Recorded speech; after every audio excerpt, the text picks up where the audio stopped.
Welcome back to my channel Pharma Scholars again. दोस्तों, हमेशा की तरह एक और इम्पोर्टेंट टॉपिक मैं लेकर आया हूँ। आज का इम्पोर्टेंट टॉपिक है water system validation as per USP WHO UGMP guidelines. Basically water system validation के बारे में हम ऑलरेडी पढ़ चुके हैं। डिस्क्रिप्शन में वीडियो का लिंक मेंशन किया हुआ है, तो आप इस वीडियो के बारे में जो बेसिक डिटेल्स है वो जान सकते हैं।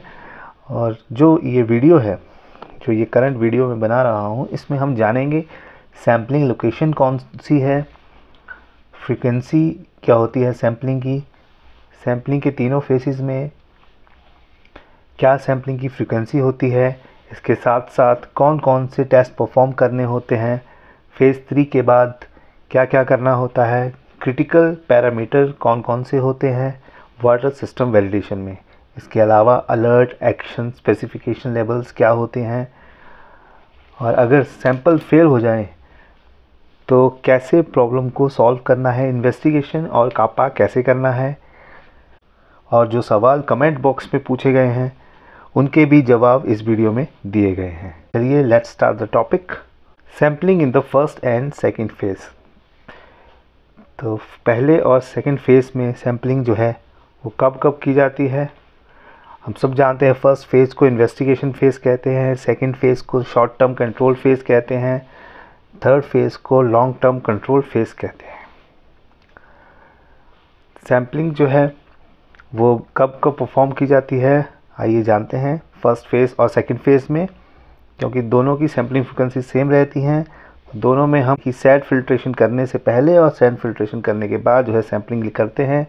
इसके बाद हम जो कार्बन ट्रीटमेंट करते हैं, उससे ट्रीटमेंट करने से पहले और ट्रीटमेंट करने के बाद हम सैम्पलिंग परफॉर्म करते हैं। इसके बाद जो हम सैंपल लेते हैं वो जो भी हम फ़िल्टर एड यूज़ करते हैं, एलम वगैरह, तो फ़िल्टर एड्स यूज़ करने से पहले और यूज़ करने के बाद हम सैम्पलिंग लेते हैं। इसके बाद जो है रिवर्स ऑस्मोसिस करने से पहले सैंपल लेते हैं और उसके बाद फिर रिवर्स ऑस्मोसिस के बाद फिर सैंपल लेते हैं। इसी तरह यूवी ट्रीटमेंट करने से पहले और उसके बाद में, फिर डिस्टिलेशन परफॉर्म करने से और उसके बाद में। तो कहने का मतलब ये है कि हर स्टेज के पहले और बाद में हमें सैम्पलिंग करनी है और टेस्ट परफॉर्म करने हैं। थर्ड फेज़ की सैम्पलिंग की बात करें, ठीक है, तो लॉन्ग टर्म इन्वेस्टिगेशन फेज़ भी कहते हैं इसको, और इनमें 1 साल की 1 ईयर सैम्पलिंग होती है। सीजनल इफ़ेक्ट्स हम चेक करते हैं, गर्मी, सर्दी, बरसात में क्या इफ़ेक्ट्स होते हैं। सैम्पलिंग फ्रीक्वेंसी की बात करें तो यहाँ पे हम सैम्पलिंग को नॉर्मल लेवल यानी कि रूटीन लेवल की सैम्पलिंग में जो है कन्वर्ट कर देते हैं। सैम्पलिंग जो है रूटीन लेवल की होती है, जैसे कि सैंपल हम लेते हैं यहाँ पे टोटल ऑर्गेनिक कार्बन के लिए, पीएच के लिए, कंडक्टिविटी के लिए, माइक्रोबियल टेस्ट के लिए सैंपल लेते हैं, एंडोटॉक्सिन लेवल चेक करते हैं, ठीक है। अगर इंजेक्टेबल है, इंजेक्टेबल फॉर्मुलेशन है हमारी, तो हम उसके लिए एंडोटॉक्सिन लेवल कंट्रोल करते हैं, ठीक है। तो उसके लिए हमें ये सैंपल लेना होता है। थर्ड फेज़ जो हमारा कंप्लीट हो जाता है, तो उसके बाद जो है हम क्या परफॉर्म करते हैं वो है कंटिन्यूस सिस्टम मॉनिटरिंग, ठीक। बेसिकली फेज़ 3 परफॉर्म करते हैं हम, उस वहाँ के हिसाब से फिर हम रूटीन मॉनिटरिंग को एस्टैब्लिश करते हैं, ठीक है। Based on the phase 3 routine monitoring is established. Online monitoring with appropriate alarm system shall be performed. Alarm system जो है वो वर्क कर रहे हैं कि नहीं, ऑनलाइन मॉनिटरिंग करते हैं हम, ठीक है, इन सब चीज़ों की। और फिर ऑनलाइन मॉनिटरिंग करते हैं हम, फ्लो चेक करते हैं, ऑनलाइन प्रेशर चेक करते हैं, टेम्परेचर चेक करते हैं, कंडक्टिविटी चेक करते हैं, टोटल ऑर्गेनिक कार्बन चेक करते हैं, ठीक है। इसके अलावा जो है ऑफलाइन सैम्पलिंग भी की जाती है। तो इस तरह से हम ऑनलाइन और ऑफलाइन दोनों सैम्पलिंग परफॉर्म करते हैं कंटिन्यूस सिस्टम मॉनिटरिंग में। ऑफलाइन सैम्पलिंग में हम जो है सैंपल लेते हैं कहाँ से, पॉइंट ऑफ यूज़ से। पॉइंट ऑफ यूज़ का मतलब जहाँ से हमें पोर्टेबल वाटर के लिए पानी लेना है, ठीक है, तो वहाँ से ही हम सैंपल भी, ठीक है, लेंगे, कलेक्ट करेंगे। अगर प्योरीफाइड वाटर हमें यूज़ करना है तो वहीं से हमें सैम्पलिंग भी हम परफॉर्म करेंगे। ठीक है, जो पॉइंट ऑफ व्यूज़ हमारा रहेगा वहीं से हम सैंपल लेंगे। इसके अलावा डेडिकेटेड सैम्पलिंग पॉइंट से सैंपल लिया जाता है उस केस में जहाँ पे पॉइंट ऑफ व्यूज़ से सैम्पलिंग जो है हम परफॉर्म नहीं कर सकते। ठीक है, जहाँ पे हम जो है पॉइंट ऑफ व्यू से सैंपल नहीं ले पा रहे हैं, तो उस केस में हम कुछ सैम्पलिंग पॉइंट्स दिए होते हैं डेडिकेटेड, वहाँ से हमें सैंपल कलेक्ट करना होता है। और ये जो ऑफलाइन सैम्पलिंग की हमने पॉइंट ऑफ व्यू से और डेडिकेटेड सैम्पलिंग पॉइंट से, इस पे हम टेस्ट परफॉर्म करते हैं फिजिकल, केमिकल और माइक्रोबियल एट्रीब्यूट्स की। Alert and action levels are establish. अगर अलर्ट, ठीक है, इसके अलावा हम अलर्ट और एक्शन लिमिट्स जो है वो सेट करते हैं। ठीक है, alert limit exceeds perform investigation and corrective action. अगर जो अलर्ट लिमिट है वो बढ़ जाती है तो हम इन्वेस्टिगेशन परफॉर्म करते हैं और करेक्टिव एक्शन परफॉर्म करते हैं। अलर्ट लिमिट जो है वो इसीलिए रखी जाती है ताकि हम टाइम पे इन्वेस्टिगेशन कर सकें और करेक्टिव एक्शन भी ले सकें। कौन कौन से क्रिटिकल पैरामीटर्स हमें चेक करने होते हैं?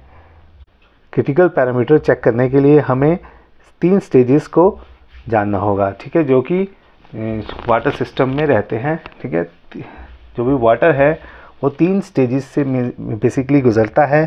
First, purification and sanitization process. ठीक है, जहाँ पे वाटर की प्योरीफिकेशन और सैनिटाइजेशन होती है। दूसरा स्टेज होता है वाटर डिस्ट्रीब्यूशन सिस्टम। ठीक है, जहाँ पे वाटर डिस्ट्रीब्यूट होता है। और फाइनल वाटर, ठीक है, जहाँ पे फाइनल वाटर जो है वो कलेक्ट होता है।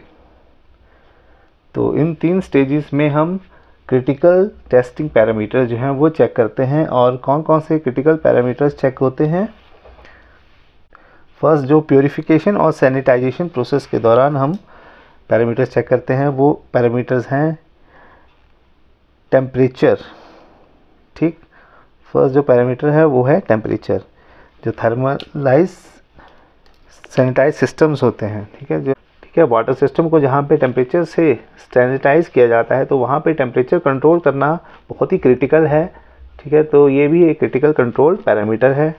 इसके अलावा percentage rejection of an RO system, कितना % रिजेक्शन दे रहा है आरओ सिस्टम, ये लेवल हम चेक करते हैं। इसके अलावा एंडोटॉक्सिन लेवल। ठीक है, जब भी फीड वाटर जो है डिस्टिलेशन सिस्टम में हम प्रोवाइड कर रहे हैं, ठीक है, तो डिस्टिलेशन करने से पहले हमें एंडोटॉक्सिन लेवल चेक करना होगा। इसके अलावा क्लोरीन की प्रेजेंस जो है वो चेक करनी होगी। ठीक है, आरओ सिस्टम से गुजारने से पहले। ठीक है, ये क्योंकि ये जो क्लोरीन है आरओ सिस्टम की मेम्ब्रेन को डैमेज कर सकता है, ऑक्सीडेशन कर सकता है। ठीक है, तो इसलिए क्लोरीन लेवल को कंट्रोल करना भी ज़रूरी है रिवर्स ऑस्मोसिस परफॉर्म करने से पहले। ठीक है, तो इस तरह से ये बेसिक पैरामीटर जो है वो हम चेक करते हैं वाटर की प्योरीफिकेशन और सैनिटाइजेशन प्रोसेस के।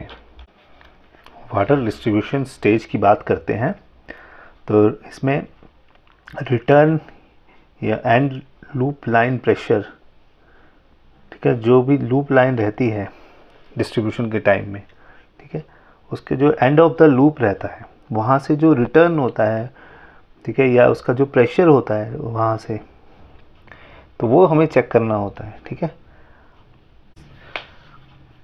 ये एक क्रिटिकल पैरामीटर है। इसके अलावा टेम्परेचर हमें चेक करना होता है। ठीक है, क्योंकि हमें लगभग 65 to 80 डिग्री सेल्सियस जो है वो टेम्परेचर रिक्वायर होता है इस कंडीशन को मेंटेन करने के लिए, जहाँ पे टेम्परेचर जो है वो सेल्फ सैनिटाइजेशन मेंटेन करता है। तो ये हमें टेम्परेचर चेक करना होता है। इसके अलावा हम फ्लो रेट चेक करते हैं, जिसे हमें पता चलता है कि सफिशिएंट वाटर अवेलेबल है या नहीं। जितने भी हमें आगे ऑपरेशंस में, ठीक है, परफॉर्म करने हैं, उसके लिए हमारे पास सफिशिएंट वाटर अवेलेबिलिटी है या नहीं, ये चेक करने के लिए हम फ्लो रेट चेक करते हैं। ठीक है, फ्लो रेट से हमें ये पता चल जाता है कि कितना वाटर जो है वो अवेलेबल हो सकता है ऑपरेशंस के लिए। फाइनल वाटर की बात करें तो इसमें क्या क्या क्रिटिकल प्रोसेस पैरामीटर्स रहते हैं। क्रिटिकल मेजरिंग पैरामीटर जो रहते हैं वो रहते हैं कंडक्टिविटी, टोटल ऑर्गेनिक कार्बन, ठीक है। एंडोटॉक्सिन, अगर वाटर फ्लो इंजेक्शन बना रहे हैं तो उसके लिए हमें एंडोटॉक्सिन लेवल चेक करना होता है। बायो बर्डन लेवल हम चेक करते हैं, ठीक है, कितना माइक्रोबियल ग्रोथ है वहाँ पे, ठीक है, ये हम चेक करते हैं। और अगर हम केमिकली सैनिटाइज कर रहे हैं अपने सिस्टम को तो ओजोन कितना प्रेजेंट है, या ओजोन या कोई दूसरा केमिकल जिससे हम सैनिटाइजेशन कर रहे हैं केमिकली, वो कितना प्रेजेंट है, ये हमें चेक करना होता है, ठीक है। तो ये भी एक क्रिटिकल पैरामीटर है। अगर हम सैम्पलिंग की बात करें तो बेसिकली हम जो वो सैंपल है वो 2 जगह से कलेक्ट करते हैं। एक प्रोसेस कंट्रोल सैम्पलिंग कहते हैं एक को, और दूसरे को कहते हैं क्वालिटी कंट्रोल सैम्पलिंग, ठीक है। प्रोसेस कंट्रोल सैम्पलिंग के बारे में जानते हैं, to check whether the process is in control और नॉट। जो हमारी प्रोसेस है वो कंट्रोल में है या नहीं, ये चेक करने के लिए हम जो है वो प्रोसेस कंट्रोल सैम्पलिंग करते हैं, जिससे जो है हम किसी तरह की रेक्टिफिकेशन जो है वो परफॉर्म कर सकते हैं। फिनिश जो हमारा वाटर प्रोड्यूस होता है, फाइनल वाटर प्रोड्यूस होने से पहले अगर हमें कोई इंटरवेंशन करनी है, कोई मॉडिफिकेशंस करनी है, रेक्टिफिकेशंस करनी है, तो हम परफॉर्म कर सकते हैं, ठीक है, अगर हम प्रोसेस कंट्रोल सैम्पलिंग करते हैं। और ये प्रोसेस कंट्रोल सैम्पलिंग हम कहाँ से सैंपल लेते हैं? Sample collected from the sampling ports from the water distribution system. जो वाटर डिस्ट्रीब्यूशन सिस्टम का के सैम्पलिंग पोर्ट्स रहते हैं, ठीक है, तो वहाँ से हम सैंपल कलेक्ट करते हैं उन सैम्पलिंग पोर्ट्स से वाटर डिस्ट्रीब्यूशन सिस्टम के थ्रू। फिर हमें पता चल जाता है कि हमारे जो, ठीक है, हमें किसी तरह की जो हमारे पैरामीटर्स हैं वो कंट्रोल है कि नहीं, ये हमें पता चलता है, और हमें किसी तरह की मॉडिफिकेशंस करने की ज़रूरत तो नहीं है। फॉर एग्ज़ाम्पल माइक्रोबियल कंट्रोल है या नहीं, ठीक है, या कनेक्टिविटी कंट्रोल है या नहीं, और कार्बन जो है organic carbon, total organic carbon जो है वो कंट्रोल में है या नहीं, ठीक है। ऑर्गेनिक इम्प्योरिटीज़ जो है, ऑर्गेनिक इम्प्योरिटीज़ कितनी हैं, तो ये चेक हम कर सकते हैं। तो फिर अगर लिमिट से बाहर कोई भी वैल्यू है तो हम इसको टाइमली मॉडिफिकेशन करके एक्सेप्टेबल लेवल तक ला सकते हैं। For microbial sampling, pre-sampling flushing is required for 30 seconds to remove the biofilms in fluid path. अगर हमें माइक्रोबियल सैम्पलिंग करनी है तो हमें पहले फ्लशिंग करनी ज़रूरी है 30 सेकेंड्स के लिए, ठीक है। प्री सैम्पलिंग फ्लशिंग करनी ज़रूरी है, जिससे जो अगर बायोफिल्म कोई बनी हुई है फ्लूइड पाथ पे तो वो रिमूव हो सकती है, ठीक है। 30 सेकेंड्स हम देते हैं ताकि किसी तरह की बायोफिल्म जो है अगर है बनी हुई माइक्रोबियल तो वो रिमूव हो जाए। इसके लिए हम 30 सेकेंड्स की प्री फ्लशिंग करते हैं। क्वालिटी कंट्रोल, अगर हम दूसरे टाइप की सैम्पलिंग की बात करें तो क्वालिटी कंट्रोल सैम्पलिंग कहते हैं इसको। Sampling perform to control the quality of final water which is use for processing of finish products. जो फाइनल वाटर हम यूज़ करते हैं, ठीक है, मैन्युफैक्चरिंग के लिए, ऑपरेशंस वगैरह के लिए, ठीक है, या फिनिश प्रोडक्ट्स बनाने के लिए, तो उस वाटर की हम जो है वो सैम्पलिंग करते हैं, ठीक है। पॉइंट ऑफ यूज़ से हम सैंपल कलेक्ट करते हैं, ठीक है। ये बेसिकली जो सैंपल है वो हमारा जो सारी जितनी भी प्रोसेस है वो कंप्लीट होने के बाद जो फाइनली वाटर हम पॉइंट ऑफ व्यू से कलेक्ट करते हैं वो सैम्पलिंग है, उसको हम क्वालिटी कंट्रोल सैम्पलिंग कहते हैं। Alert, action levels and specifications levels. Specifications को 3 लेवल्स में बांटा गया है, alert, action levels and specification levels. तो क्या होते हैं ये, आइए जानते हैं इनके बारे में। To ensure the system operates in state of chemical and microbial control. इस चीज़ को इंश्योर करने के लिए कि जो सिस्टम है वो केमिकल और माइक्रोबियल कंट्रोल है, सिस्टम पे जो भी वाटर बन रहा है, ठीक है, ऑपरेशन हो रहा है, तो उसमें केमिकल और माइक्रोबियल कंट्रोल है या नहीं, इस चीज़ को हम चेक करते हैं। तो इसके लिए दो तरह की अप्रोचेस हम यूज़ करते हैं। एक अप्रोच को कहते हैं 2 टायर अप्रोच, ठीक है, और एक को हम कहते हैं 3 टायर अप्रोच।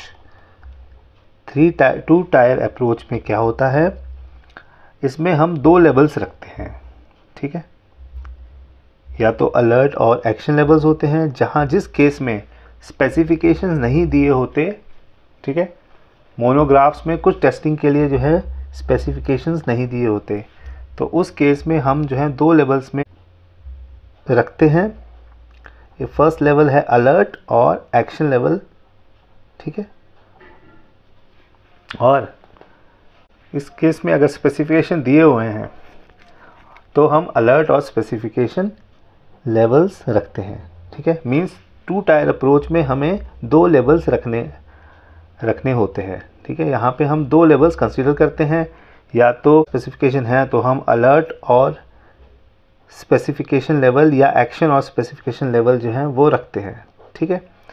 और अगर हमारे पास स्पेसिफिकेशन नहीं है इन केस, तो हम अलर्ट और एक्शन लेवल 2 लेवल्स रखते हैं। कहने का मतलब ये है कि हमें 2 लेवल्स पे स्पेसिफिकेशंस को रखना होता है, ठीक। 3 टायर अप्रोच की बात करें तो यहाँ पे हम 3 लेवल्स पे रखते हैं, ठीक है। फर्स्ट लेवल होता है अलर्ट लेवल, सेकंड होता है एक्शन लेवल, थर्ड होता है स्पेसिफिकेशन लेवल। यानी कि यहाँ पे हम मिनिमम 3 लेवल कंसीडर करते हैं, ठीक है। और ये लेवल्स क्यों रखे जाते हैं, ये सब के बारे में हम जानेंगे अभी। These levels should be set at values allows, और इन लेवल्स को जो हम सेट करते हैं तो वो ऐसी वैल्यूज़ रखते हैं ताकि that allows the company to take a preventive action, that allow the company to take a preventive action, जिससे जो है कंपनी जो है वो किसी तरह का प्रिवेंटिव एक्शन ले सकती है अगर इन लेवल से आगे वैल्यू एक्सीड करती है, ठीक है, ताकि जो है जो प्रिवेंट कर सकें from producing the water that is unfit to use, ताकि ऐसा पानी प्रोड्यूस होने से रोका जा सके जो कि यूज़ नहीं किया जा सकता, ठीक है। तो इससे पहले हम इंटरवेंशन कर सकते हैं इन लेवल्स के ज़रिए, कोई प्रिवेंटिव एक्शन ले सकते हैं, ठीक है, ताकि उस वाटर को एक्सेप्टेबल रेंज तक लाया जा सके।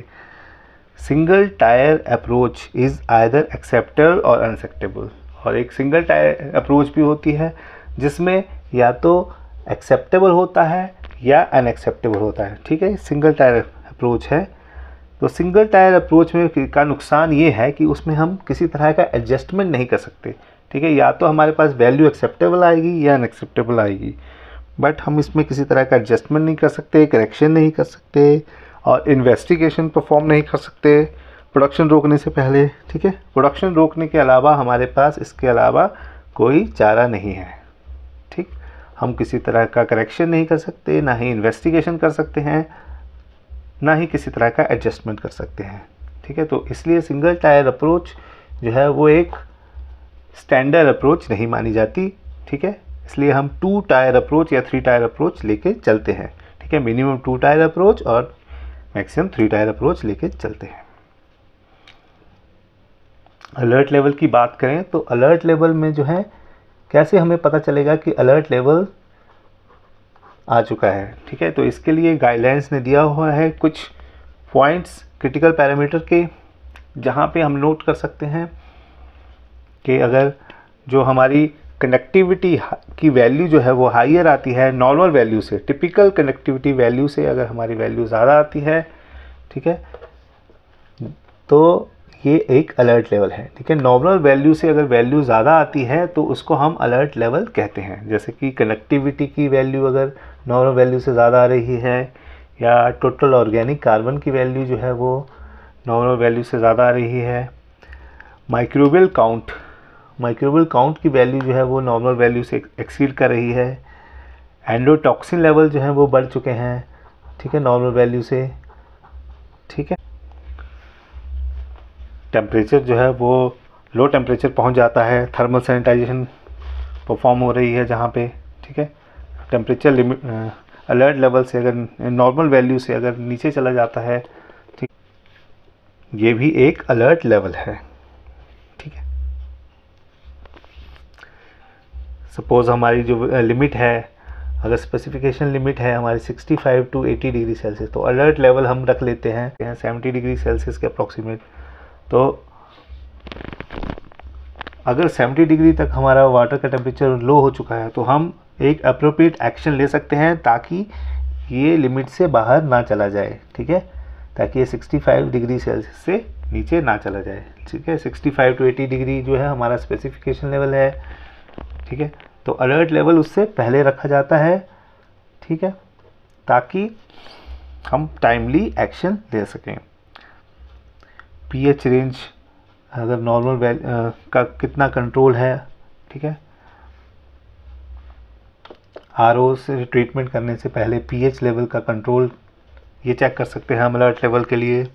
ओजोन कंसंट्रेशन स्टोरेज में टैंक में कितनी है, तो ये सब चेक करते हैं हम अलर्ट लेवल में। अलर्ट लेवल्स को जो हम एस्टैब्लिश करते हैं तो हम 2 और 3 स्टैंडर्ड डेविएशंस मैक्सिमम जो है इसमें अलाउ करते हैं। ठीक है, या मीन वैल्यू या कोई एवरेज वैल्यू हमने ले ली है, ठीक, उससे जो है वो एक्सेस अगर हो जाता है तो ये अलर्ट लेवल हम मान लेते हैं। ठीक है, या परसेंटेज जो है वो एक स्पेसिफिकेशन लेवल की जो नॉर्मल वैल्यू है उसके अबव चली जाती है परसेंटेज। ठीक है, जो मीन स्पेसिफिकेशन वैल्यू है, जो मीन स्पेसिफिकेशन वैल्यू है उससे अगर ऊपर चली जाती है तो इस तरह से हम अलर्ट लेवल दे सकते हैं। ठीक, इस तरह से हमें स्पेसिफिकेशन वैल्यूज़ देनी होती है। ठीक है, अलर्ट लेवल अगर एक्सीड हो जाता है तो इससे हमें क्या पता चलता है? इससे हमें पता चलता है कि हमारी जो प्रोडक्ट है या हमारे जो प्रोसेस की वैल्यू है वो नॉर्मल वैल्यू से ड्रिफ्ट हुई है। अलर्ट लेवल से हमें पता चलता है कि जो भी प्रोडक्ट है या जो भी प्रोसेस है वो उसकी नॉर्मल वैल्यू जो है उससे अलग हटके वैल्यू आ रही है। ठीक है, तो इस अलर्ट लेवल का ये मतलब होता है। एक्शन लेवल का मतलब है जब हमें जो है अलर्ट लेवल से वैल्यू एक्सीड होती है और स्पेसिफिकेशन वैल्यू से कम होती है। ठीक है, तो तब हम अलर्ट एक्शन लेवल कहते हैं। Exceeding the alert level repeatedly, जब लगातार जो है नॉर्मल वैल्यू जो अलर्ट लेवल से वैल्यू एक्सीड हो रही है उससे वैल्यू कंटिन्यूसली एक्सीड होने लगे। ठीक है, जो बार बार अलर्ट लेवल से वैल्यू एक्सीड होने लगे तो उसको एक्शन लेवल कहते हैं। या फिर अलर्ट लेवल जो है बहुत सारी लोकेशंस में एक टाइम में सेम टाइम में जो है वो अलर्ट लेवल से वैल्यू बढ़ रही है। ठीक है, मल्टीपल लोकेशंस में। Recovery of specific objectionable micro organisms, किसी तरह के माइक्रो ऑर्गेनिज्म जो हैं वो रिकवर हो रहे हैं। ठीक है, जो कि ऑब्जेक्शनेबल हैं, जो कि अलाउड नहीं है। ठीक, सपोज जो है जो एंडोटॉक्सिन लेवल्स हैं वो नॉर्मल वैल्यू से बढ़ रहे हैं। ठीक है, तो ये एक एक्शन जो है वो लेवल में कंसीडर किया जाता है इसे। Repeating non zero microbial count when zero is the norm, अगर माइक्रोबियल काउंट की लिमिट ज़ीरो है तो बार बार जो है वो ज़ीरो से ऊपर वैल्यू आ रही है। या एक्शन लेवल्स को एस्टेब्लिश कैसे किया जाता है? एक्शन लेवल्स को जो एस्टेब्लिश किया जाता है वो किया जाता है अलर्ट लेवल के बेसिस पर। जब अलर्ट लेवल की वैल्यूज से एक्सीड होने लगे जो वैल्यूज़, तो उसको एक्शन लेवल में, ठीक है, एस्टेब्लिश किया जाता है। ठीक है, तो ऐसी वैल्यूज़ को एक्शन लेवल पे कंसीडर किया जाता है।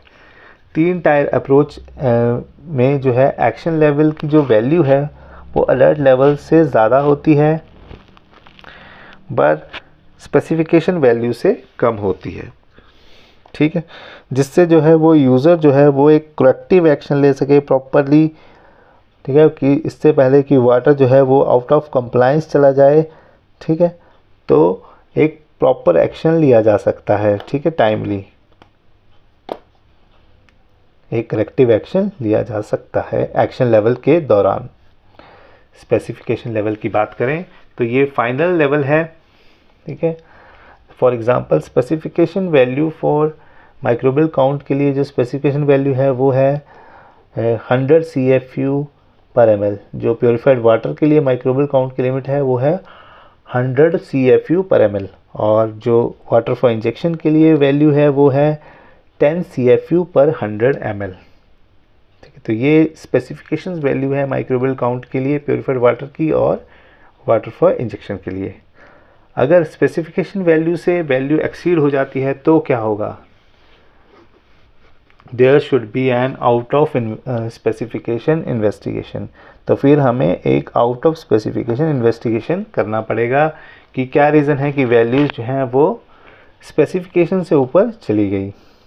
इसके लिए हम क्या करते हैं, एक रूट कॉज निकालते हैं, ठीक है, वैल्यूज़ एक्सीड होने के लिए, ताकि हम प्रॉपर करेक्टिव प्रिवेंटिव एक्शन ले सकें, ठीक है। उसका रूट कॉज फाइंड करते हैं। इसके अलावा assess the impact on processes and finished product where water was used, ठीक है। हम इम्पैक्ट चेक करते हैं कि जहाँ जहाँ हमने जो है वो वाटर को यूज़ किया है, जिस जिस स्टेजेस पे, तो उन स्टेजेस पे क्या क्या इम्पैक्ट है ये हमें चेक करना होगा। अगर हमारी वैल्यू स्पेसिफिकेशन लेवल से ऊपर चली जाती है तो प्रोसेसेस में, फिनिश प्रोडक्ट में क्या क्या इम्पैक्ट हो रहा है ये हमें चेक करना पड़ेगा। रूट कॉज और एनालिसिस कैसे की जाती है, आइए जानते हैं इसके बारे में। रूट कॉज एनालिसिस की बात करें और कापा की, अगर हमारी जो वैल्यूज़ हैं वो आउट ऑफ स्पेसिफिकेशन आती हैं, ठीक है, हमें क्या इन्वेस्टिगेशन करना है, ठीक है, किन किन चीज़ों का कंसिडरेशन करना है, ठीक है, ये सब मेंशन किया हुआ है, इसके बारे में यहाँ पे मेंशन किया हुआ है। The product disposition decisions must be made depending on the factors below.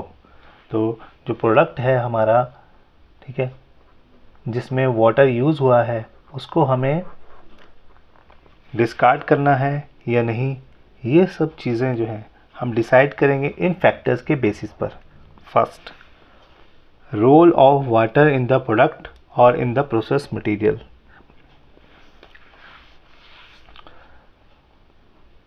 क्या रोल रहा है उस वाटर का, ठीक है, उस प्रोसेस में या उस मटेरियल में, ठीक है, उस मटेरियल में, उस प्रोडक्ट में क्या रोल रहा है, कौन सी प्रोसेस में वो यूज़ हुआ है, ये हमें चेक करना होगा। किसी प्रोडक्ट को डिस्कार्ड करने से पहले हमें चेक करना होगा कि जो वाटर यूज़ हुआ है उसका जिसके स्पेसिफिकेशन फेल है, सपोज स्पेसिफिकेशन फेल है आपके पोर्टेबल वाटर के, ठीक, तो पोर्टेबल वाटर जो है आपका मैन्युफैक्चरिंग में यूज़ नहीं होता, तो हमें यहाँ पे ये हमें प्रोडक्ट को डिस्ट्रॉय करने की ज़रूरत नहीं है, ठीक है, प्रोडक्ट डिस्पोजिशन की ज़रूरत नहीं है, ठीक है, क्योंकि हमारा पोर्टेबल वाटर सिर्फ वॉशिंग के लिए यूज़ होता है, ठीक है। मैन्युफैक्चरिंग में तो हमें चेक करना है कि जो भी जिस वाटर के स्पेसिफिकेशन जो हैं आउट ऑफ लिमिट है या नहीं। अगर जैसे कि अगर हम प्योरीफाइड वाटर की बात करें तो प्योरीफाइड वाटर जो है मैन्युफैक्चरिंग में यूज़ होता है, तो उसके जो पैरामीटर्स हैं वो लिमिट में आने बहुत ज़रूरी हैं, ठीक है। तो इनके बेसिस पर हम डिसाइड कर सकते हैं कि हमारे किस वाटर जो है कौन से स्टेज पे कहाँ यूज़ हुआ है और हमें प्रोडक्ट को डिस्कार्ड करने की ज़रूरत है या नहीं। इसके अलावा, ठीक है, पहला था role of water in product and process material. क्या रोल है प्रोडक्ट में वाटर का और प्रोसेस मटेरियल में, ये पहला हमारा पॉइंट था। दूसरा पॉइंट है हमारा chemical and microbial nature of attributes where specification values were exceeded, जहाँ पे स्पेसिफिकेशन वैल्यूज़ जो हैं वो आउट ऑफ लिमिट आई हैं, वहाँ पे हमें चेक करना है कि उनका केमिकल और माइक्रोबियल नेचर कितना है, यानी कि केमिकल और माइक्रोबियल वैल्यूज़ क्या हैं। ठीक है, केमिकल माइक्रोबियल टेस्टिंग हम कर सकते हैं, उसकी कितनी वैल्यूज़, ठीक है, कौन सी केमिकल जो वैल्यूज़ हैं वो एक्सीड हुई हैं, एंडोटॉक्सिन लेवल एक्सीड हुआ है, या फिर टोटल ऑर्गेनिक कार्बन हमारा एक्सीड किया है, या हमारी कंडक्टिविटी एक्सीड हुई है, ठीक, वाटर की पीएच एक्सीड हुई है। तो हमें चेक करना है कि केमिकल और जो केमिकल नेचर क्या है उस एट्रीब्यूट का जो फेल हुई है। ठीक है, कौन सी वाली एट्रीब्यूट फेल हुई है, टोटल ऑर्गेनिक कार्बन फेल हुआ है, या कंडक्टिविटी का लिमिट आउट ऑफ लिमिट है, या पीएच आउट ऑफ लिमिट है, या माइक्रोबियल एट्रीब्यूट की बात करें तो एंडोटॉक्सिन लेवल एक्सीड हुए हैं, या कोई टोटल माइक्रोबियल काउंट एक्सीड हुए हैं। तो इस तरह से हमें ये चेक करना है कि कौन सी जो chemical attribute out of limit हुई है और कौन सी माइक्रोबियल एट्रीब्यूट जो है वो उसके जो वैल्यूज़ हैं वो स्पेसिफिकेशन वैल्यू से ज़्यादा आई है, यानी कि आउट ऑफ लिमिट आई है। Level of product contamination with water, किस लेवल का कंटेमिनेशन हुआ है प्रोडक्ट का वाटर के थ्रू, ये हमें चेक करना होगा। ठीक है, इसके लिए हम टेस्टिंग कर सकते, किस लेवल का कितना कंटेमिनेशन जो है वो वाटर की वजह से प्रोडक्ट में हुआ है, ये हमें चेक करना होता है। किसी तरह के ऑब्जेक्शनेबल माइक्रो ऑर्गेनिज्म तो प्रेजेंट नहीं है, जैसे कि अगर हम वाटर फॉर इंजेक्शन बना रहे हैं तो उसमें एंडोटॉक्सिन लेवल जो है वो कंट्रोल होने चाहिए।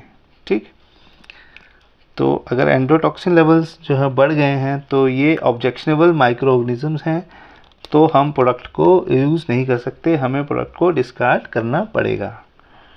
ठीक है, तो इस तरह से हमें चेक करना पड़ेगा कि किसी तरह की ऑब्जेक्शनेबल माइक्रो ऑर्गेनिज्म प्रेजेंट है या नहीं। Any downstream processing of the affected in process materials, किसी तरह की डाउनस्ट्रीम प्रोसेसिंग तो नहीं है मटेरियल्स की। सपोज़ आपका जो मटेरियल अभी उसकी वेट मिक्सिंग हुई है, ठीक है, जहाँ पे सैंपल फेल आया है, ठीक है, माइक्रोबियल लिमिट्स जो है वो एक्सीड हुई है, तो हमें चेक करना है कि उसकी आगे डाउनस्ट्रीम यानी कि नेक्स्ट स्टेप पे कोई ऐसी प्रोसेसिंग तो नहीं है कि जिससे जो है जो आउट ऑफ स्पेसिफिकेशन वैल्यू है वो करेक्ट हो सके। ठीक है, और मिटिगेट कर सकें हम इस आउट ऑफ स्पेसिफिकेशन वैल्यू की। सपोज़ जो ये हमारा वेट मिक्सिंग हुई है इस प्रोडक्ट की, तो हम अब इसको एफबीडी ड्राइंग पे लेके जाएंगे। तो एफबीडी ड्राइंग में हम जो है हीटिंग करते हैं पर्टिकुलर टेम्परेचर पे, तो क्या हम इस ड्राइंग के दौरान उन माइक्रोबियल लिमिट को कंट्रोल कर सकते हैं या नहीं, ये हमें चेक करना होगा। ठीक है, इस तरह की अगर प्रोसेसिंग है, डाउनस्ट्रीम प्रोसेसिंग है या नहीं, ये हमें चेक करना होगा। ठीक है, जैसे हमने यहाँ बताया कि वेट मिक्सिंग के बाद हमें नेक्स्ट स्टेप जो है वो ड्राई मिक्सिंग करनी है, तो ये उसकी डाउनस्ट्रीम प्रोसेसिंग है। तो इस तरह से हम चेक करेंगे कि ऐसी प्रोसेसिंग तो नहीं है जिसमें हम in out of specification values को करेक्ट कर सकें, रेक्टिफाई कर सकें। फिनिश प्रोडक्ट की हम टेस्टिंग कर सकते हैं, फिज़िकल टेस्टिंग कर सकते हैं, केमिकल टेस्टिंग कर सकते हैं।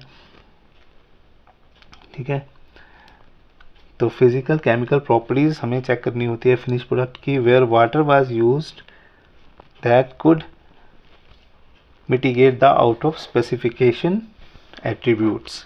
ठीक है, फिज़िकल हमें चेक करना है कि जो हमारा फिनिश प्रोडक्ट है उसकी फ़िज़िकल केमिकल प्रॉपर्टीज़ कैसी हैं, कि जिससे जो है अगर out of specification limit value आ गई हैं तो वो भी मिटिगेट हो जाएं। ठीक है, वो भी अपने आप करेक्ट हो जाएं। ठीक है, सपोज़ हमारा प्रोडक्ट ऐसा है हम यूज़ कर रहे हैं, सपोज़ वो है क्रीम, ठीक है, उसकी ऑइंटमेंट है हमारी जो जिसके वाटर का स्पेसिफिकेशन लेवल जो है वो आउट ऑफ लिमिट आया था।